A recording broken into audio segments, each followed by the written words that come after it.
Definition के बारे में भी कोर्ट के अंदर एक मुद्दा था कि डेफिनेशन क्या है। अब इसके अंदर सबसे बड़ा जो गवर्नमेंट ने जो ट्रिक करी है वो यही करी है। इसके अंदर सबसे बड़ा मुद्दा यही था कि चलो ठीक है, मान लिया जनरल कैटेगरी में भी गरीब होते हैं, बिल्कुल सही बात है, होते हैं भाई, गरीब तो सब जगह पे होते हैं। तो अब इसमें क्या लिमिट रखी जाए कि जनरली गरीब आदमी को हेल्प मिले ईडब्ल्यूएस के अंदर।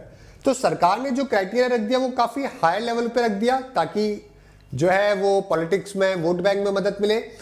तो यहां पे 8 लाख रुपए बिलो इनकम से नीचे जो भी जनरल कैटेगरी का पर्सन माने जाते हैं उनको ईडब्ल्यूएस में डाल दिया गया। अब सुप्रीम कोर्ट ने ये पूछा था कि बताइए 8 लाख रुपए तक आप कैसे पहुंचे, 8 लाख रुपए से कम इनकम वाला ही गरीब कैसे माना जाएगा, इसके ऊपर बताइए। तो कोर्ट जो गवर्नमेंट ने क्या कमेटी बनाई उसके ऊपर डिस्कशन किया। गवर्नमेंट ने मान भी लिया था कि इसको थोड़ा बहुत हमने हायर लिमिट के ऊपर रखा है, इसको थोड़ा चेंजेस कर सकते हैं, लेकिन फाइनली अभी जो कोर्ट के अंदर हुआ वो कोर्ट ने तो 8 लाख को भी एक्सेप्ट कर लिया, है ना। अब 8 लाख के अंदर प्रॉब्लम पता है क्या है कि बहुत सारे गवर्नमेंट एम्प्लॉय भी आ जाते हैं इसके अंदर, बड़े बड़े जो गैजेटेड ऑफिसर्स की भी जो स्टार्टिंग में जो सैलरी होती है वो भी 6 लाख 7 लाख के आसपास ही होती है, तो वो भी ईडब्ल्यूएस के अंदर आ जाते हैं। तो 8 लाख रुपए लिमिट बहुत ऊपर रखी गई है।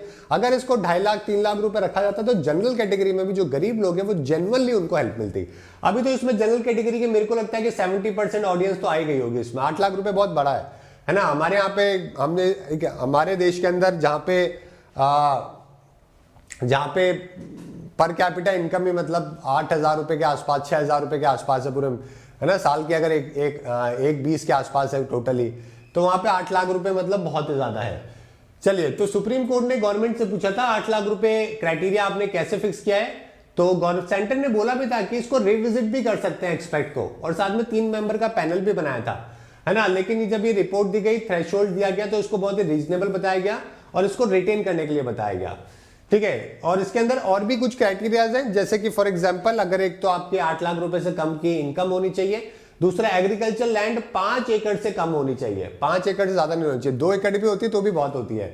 इसके अलावा रेसिडेंशियल फ्लैट जो है वो 1000 स्क्वायर फीट से कम होना चाहिए, है ना। 1000 स्क्वायर फीट से फ्लैट नॉर्मली लोगों के पास होते भी नहीं है, घर होते हैं, और प्लॉट भी जो है वो 100 या 200 स्क्वायर यार्ड से कम होना चाहिए, ठीक है। तो ये 4 क्राइटेरिया अगर आप फुलफिल कर रहे हो तो फिर आप क्या आ जाओगे, ईडब्ल्यूएस कैटेगरी में आ जाओगे। और मेरा ये मानना है कि अगर आपके सच में ये क्राइटेरिया फुलफिल होते हैं तो ईडब्ल्यूएस सर्टिफिकेट आपको बनवा लेना चाहिए, क्योंकि कट ऑफ कम जाती है, ठीक है, जेन्युइनली कट ऑफ कम जाती है, मजाक नहीं कर रहा हूं। आप कोई भी एग्जाम उठा के देख लो, ईडब्ल्यूएस के अंदर आपको बेनिफिट मिलेगा ही मिलेगा। तो अगर आप जनरल कैटेगरी से